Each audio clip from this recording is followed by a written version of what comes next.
March in horror history has a nasty little habit of springing traps just when you think winter is loosening its grip. This week, fate sketches out a passenger list and dares a group of teenagers to step off the plane. A suburban shopping mall becomes the last bright box in a country gone ravenous. Damien Thorne strides into the boardroom like the Antichrist just got a promotion. And somewhere on a quiet family vacation, a driveway fills with people who look just like you. This week is packed with horror that feels like a warning. Studio horror, sequel horror, prestige horror, cult oddity horror, all of it circling the same idea. Danger is already in the room, and it may already know your name. Tonight, we're talking death with a schedule, zombies with momentum, doppelgangers with purpose, and one deeply strange haunted car gem that deserves a little more love. So flip open the calendar and then hope you survive.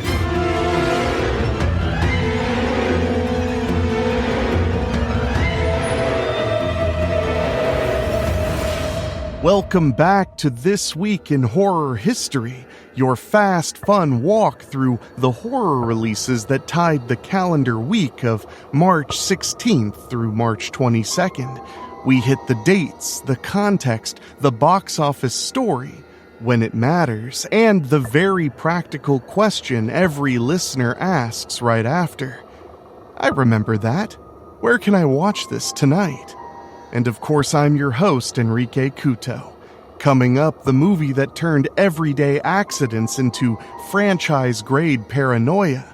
Zack Snyder sprinting into the zombie apocalypse. Sam Neill giving End Times Menace a power tie.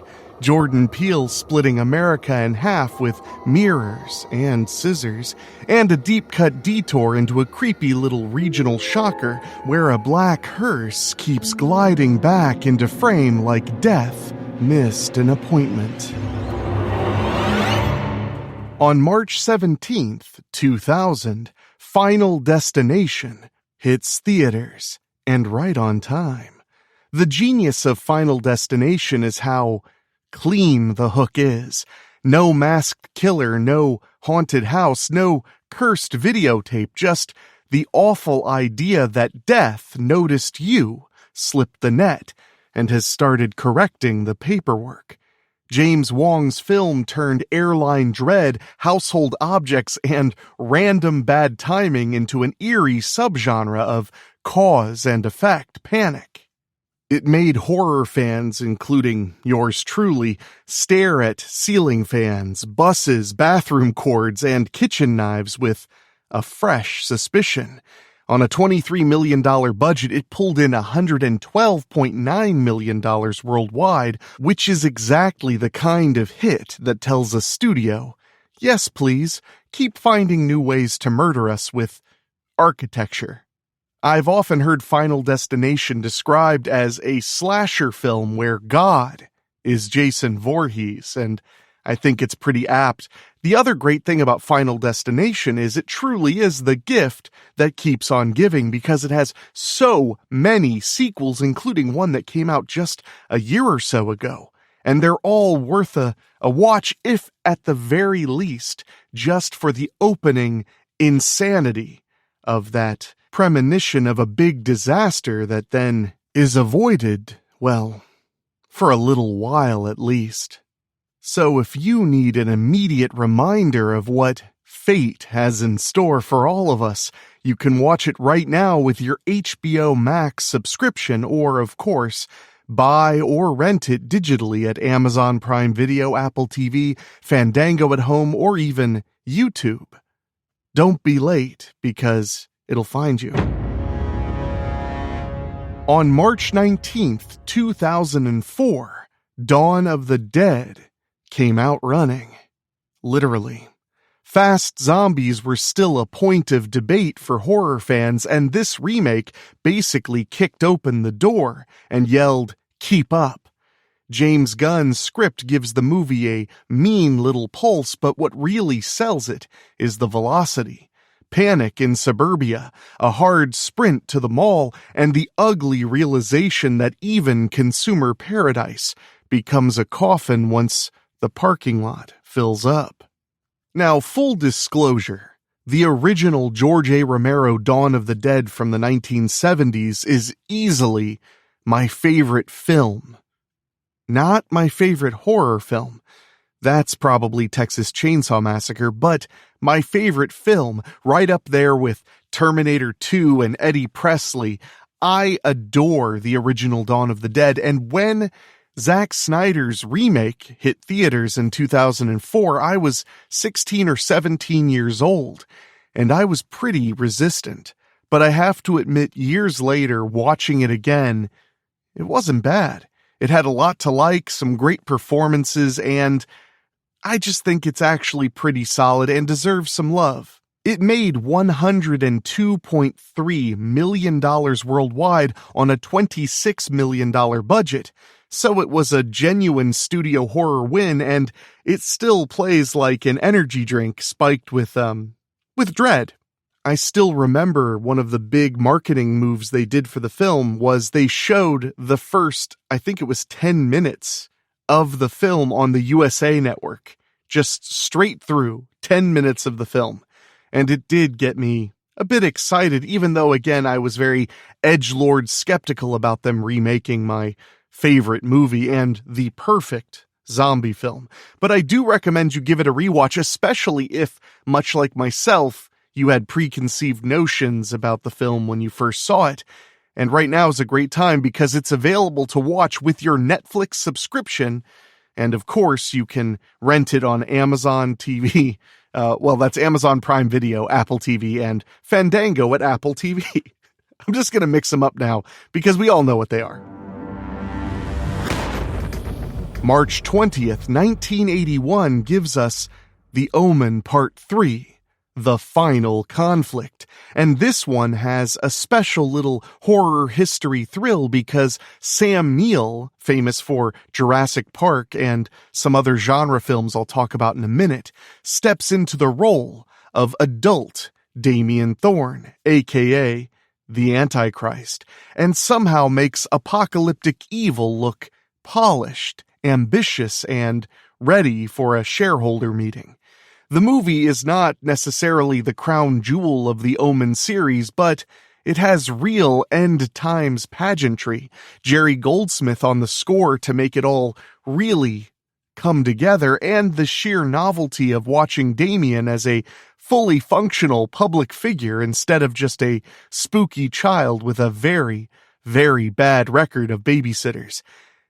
I've always had a soft spot for the Omen series because when I was a young man, probably really young, maybe even 8 or 9 years old, the Omen films, especially parts 2, 3, and the HBO made-for-TV part 4, which I think is highly, highly underrated, they were always airing on HBO, and I remember watching bits and pieces of all of the Omen movies on HBO in the middle of the night being way too young. And to this day, I'll still occasionally break into kind of doing the music cues because I think something sounds demonic. Rectus, omedos, rectus. It's just a part of my DNA now. It earned about $20.5 million against a $5 to $6 million budget. So not a flop, not a monster hit, but certainly a profitable doomsday memo. And as far as where to watch it, because I do recommend you give it a revisit, it's available to rent at the usual suspects like Amazon Prime Video, Apple TV, and Fandango at home. And if you just love the Omen movies, grab the box set. I love mine. On March 22nd, 2019, we get Jordan Peele's Us in theaters. The week-ending reminder that mainstream horror can still arrive as an event, Jordan Peele followed Get Out with something bigger, stranger, and more dreamlike. Doubles, tunnels, class terror, hands across America, and one of the great modern horror images, a family standing in the dark driveway, waiting to be acknowledged. Us made roughly $256.1 million worldwide on a $20 million budget, which is blockbuster money by most standards, but especially horror standards.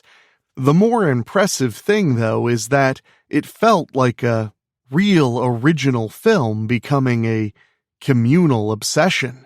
For a few weeks there, everybody was doing the voice. Everybody was suddenly uncomfortable around scissors. I saw it 3 times in the theater. No regrets. It's available to stream right now with your Hulu subscription, and of course you can rent it from Amazon, Apple TV, and Fandango at home. And really, I think you should. If you've never seen it, it'll give you the creeps, and if you're revisiting it, well, it'll give you the creeps. Tomorrow, Wednesday, on the weekly Spooky feed, it begins in the most ordinary, pathetic little moment imaginable. A bored man in a bathroom stall, staring at graffiti, finding a phone number so small it almost seems like it was waiting for him. He calls it, and on the other end there isn't laughter. There isn't breathing. There isn't even a person. Not really. Just a voice that says, "Code in." From there, everything curdles. His phone starts answering thoughts. He never speaks aloud. It shows him a stranger's face, a life history, and one final instruction: terminate. And the worst part, the phone doesn't just threaten him, it tempts him.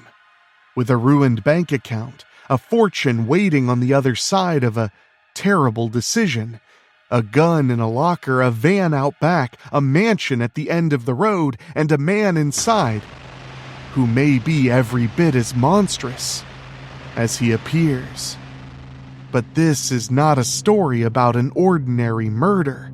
It's a story about manipulation, greed, and curiosity turning rotten.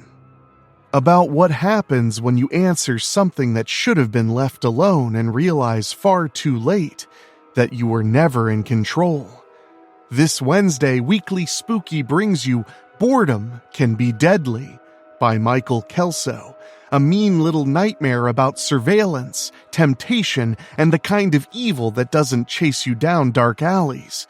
It waits quietly, in plain sight, until somebody is bored enough to make the call. So make sure you're subscribed and join us right back here at Weekly Spooky tomorrow for a brand new scare. After the break, we're taking the scenic route into the deep cut spotlight, a 1980s oddball where grief, devil worship rumors, and one very ominous vehicle roll together into a regional supernatural chiller that feels like it wandered in from a late-night UHF station and never quite left your head.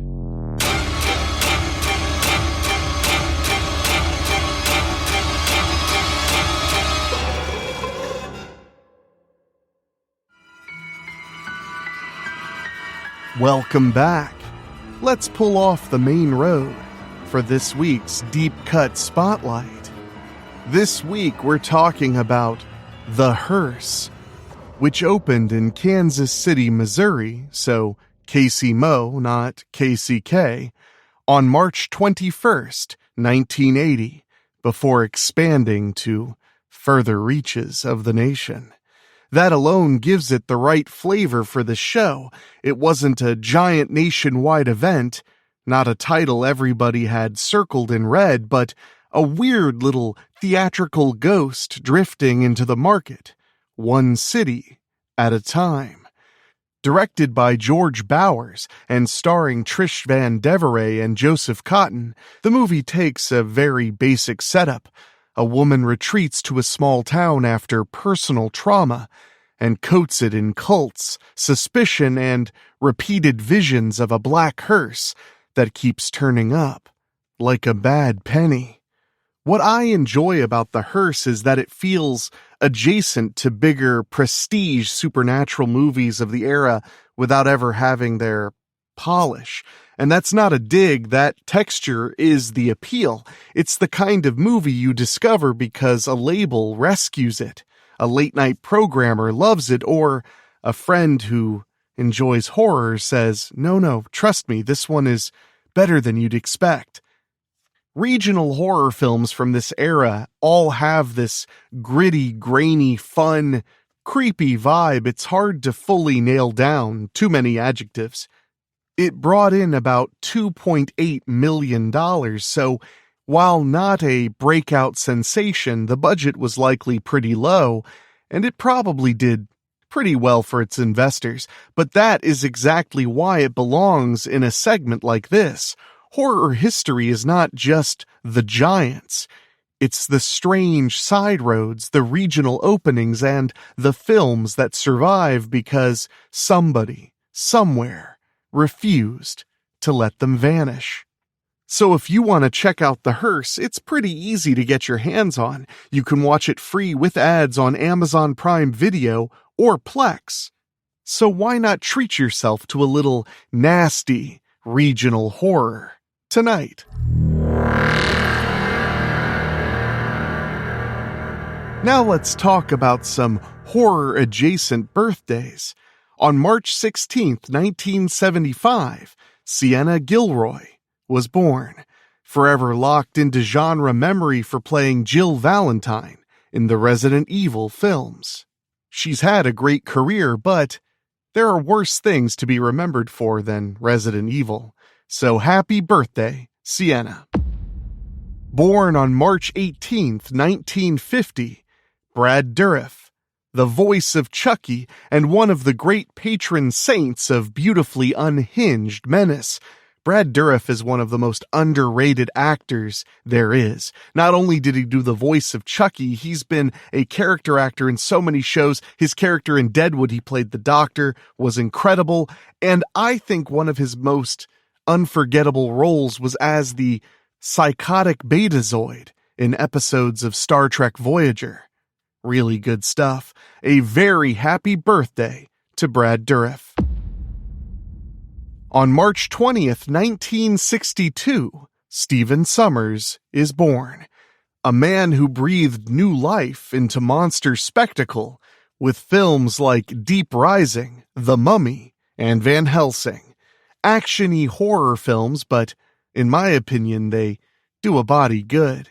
Happy birthday, Stephen Sommers. And finally, born on March 22nd, 1991, Dominique Fishback, whose work in Swarm proved modern psychological horror can still feel sweaty, intimate, and uncomfortably funny. So have a happy birthday, Dominique Fishback. Our Then and Now this week really shows how studio horror has changed without giving up its favorite obsession. In 1981, The Omen 3: The Final Conflict was still selling biblical apocalypse with polished studio gravitas. By 2000, Final Destination made invisible design itself the monster. By 2019, Us could package social horror, surreal imagery, and art film unease as a major multiplex event. Different decades, different styles, same core pleasure. Horror taking ordinary systems, family, travel, suburbia, status, national identity, and revealing the unease hidden deep inside. And finally, my weekly recommendation is Shutter, released March 21st, 2008. No, it's not the strongest remake of that whole Americanized Asian horror cycle, but It's very enjoyable, very ghostly, and exactly the kind of title that fits this show's mission: to look back in time for this week and find something scary you can throw on right now to have a good time with, unearthing pics you may have never made on your own. The photo spirit gimmick is still effective, the Tokyo setting gives it a slightly dislocated feeling, and the shoulder pain reveal remains a nasty little crowd pleaser. It made about $48 million worldwide on an $8 million budget, which tells you audiences absolutely showed up for cursed image dread in that moment. And I want to mention, I was working in film marketing at the time that Shudder came out, and I remember being at conventions at my booth and seeing the Shudder table. They were taking photos of people and quickly doing a manipulation to add a ghost to that photo and then printing it out to hand it to you as a little keepsake for promotion. And it was pretty cool. If I could find mine, I would share it with you guys, but I'm sure it's probably lost to time. But if you want to check out Shudder, whether it's a revisit or for the first time, it's not that hard to do. It's available to watch with your subscription on Hulu or Amazon Prime Video. You can also watch it free with ads on Plex or rent it at Apple TV and Fandango at home. Well, my spookies, that was your week in horror history for March 16th through 22nd.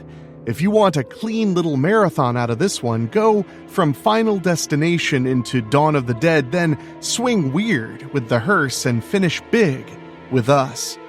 That's a very healthy evening if your idea of health includes doom, gore, doubles, and at least one vehicle that seems spiritually malicious. And don't forget to come back by tomorrow for a brand new scary story here at Weekly Spooky. It's a fresh dose of horror fiction just for you. And on Friday, who knows what might be waiting. So, don't miss that either. Until next time, keep one eye on the rearview mirror, one eye on the family driveway, and try not to trust any machine that seems a little too interested in your fate. I'll be here next week to bring you another dose of horror history. So until then, remember, our days are numbered. Because that's how we tell them apart. See you next time.